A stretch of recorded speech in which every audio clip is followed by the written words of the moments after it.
Shalom, and welcome to my channel, Exposed. This channel is all about exposing those who say they are of God and are not. I do suggest that you pause this video and pray and ask God to open up your eyes, ears, and heart to the truth. Thanks.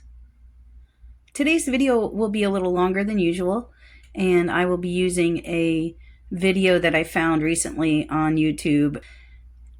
I hope you enjoy. What you're about to walk through with me is the architecture of a story that was put inside you on purpose. You grew up assuming this was always there. From day one, from Eden, written into Genesis itself.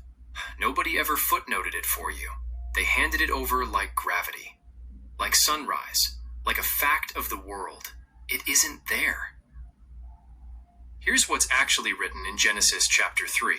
After Adam and Eve eat the fruit, God curses the snake. He curses the ground. He tells Adam he'll work hard and tells Eve she'll have pain in childbirth. He drives them out of the garden.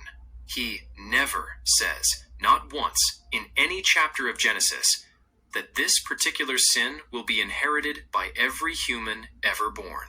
He doesn't say the guilt belongs to their descendants. He doesn't say infants, 8 days old, come into the world already condemned. None of that's in the text. The Hebrew Bible has no concept of inherited moral guilt. None. Judaism, the older tradition that gave Christianity its scriptures, has never taught what Christianity calls original sin.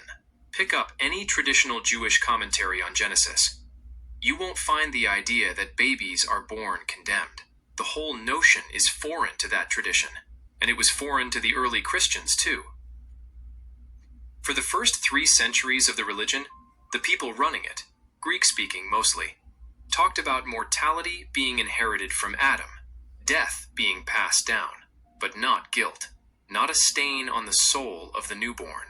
Their idea was much closer to this. Adam introduced death into the world, and we all die because of it.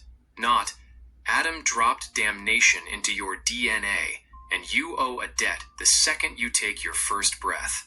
The version you were taught, the one where you, personally, are born guilty before you've done a single thing, was put together, written down, and pushed into church doctrine by one specific man. His name was Augustine of Hippo. He lived from 354 to 430 CE. He was a bishop in a town in what's now Algeria.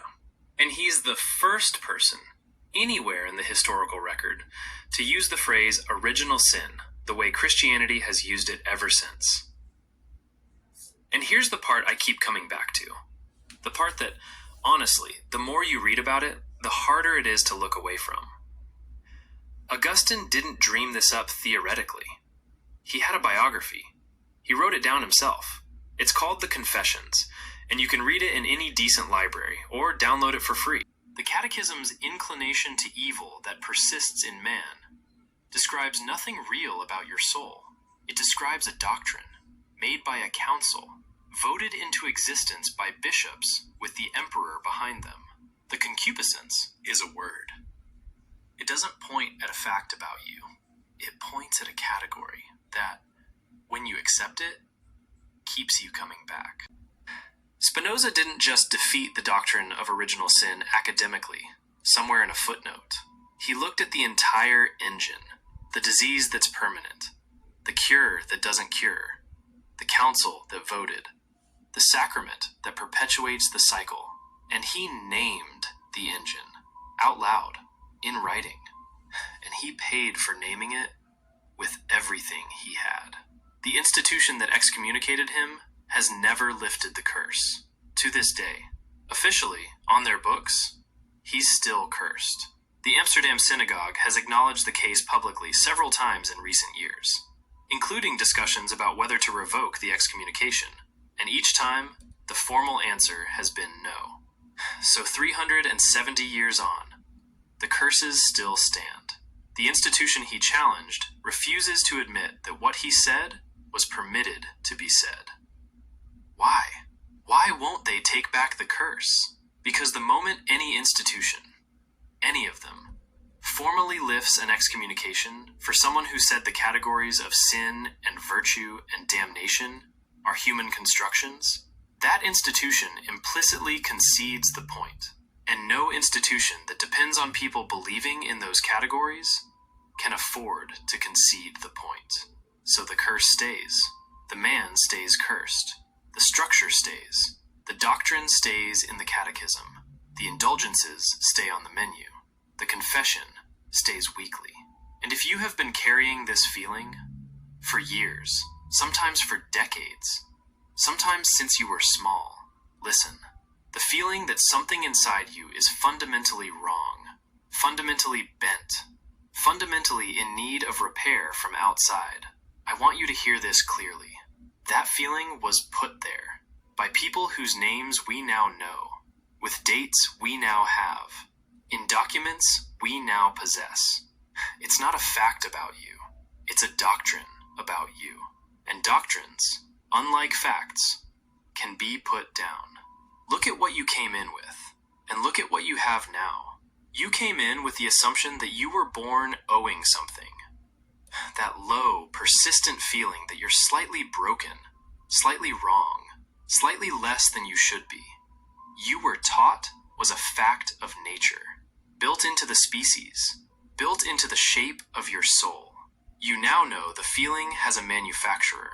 He lived from 354 to 430 CE. He projected his private shame onto every human being who would ever live. His doctrine was made official by a vote in 418, enforced by an emperor's decree, locked into a catechism that, in paragraph 405, openly admits the cure doesn't cure. The doctrine was monetized by Urban II in 1095, and is still being monetized in 2026. The sacrament that processes the residue was engineered at Trent in 1551 to require return. None of this is hidden. They wrote it down. They print it. They will sell you a copy. You don't have to defend the doctrine anymore. You really don't. Not at family dinners, not in your own head.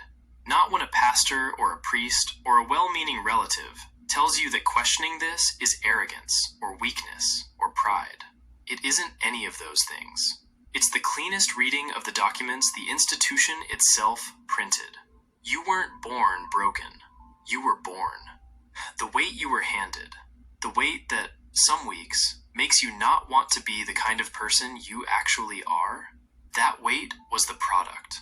It was the thing being sold. The shame was the merchandise. Well, I believe it's time to let go of the lies that we've been taught and to realize that we are children of the Most High.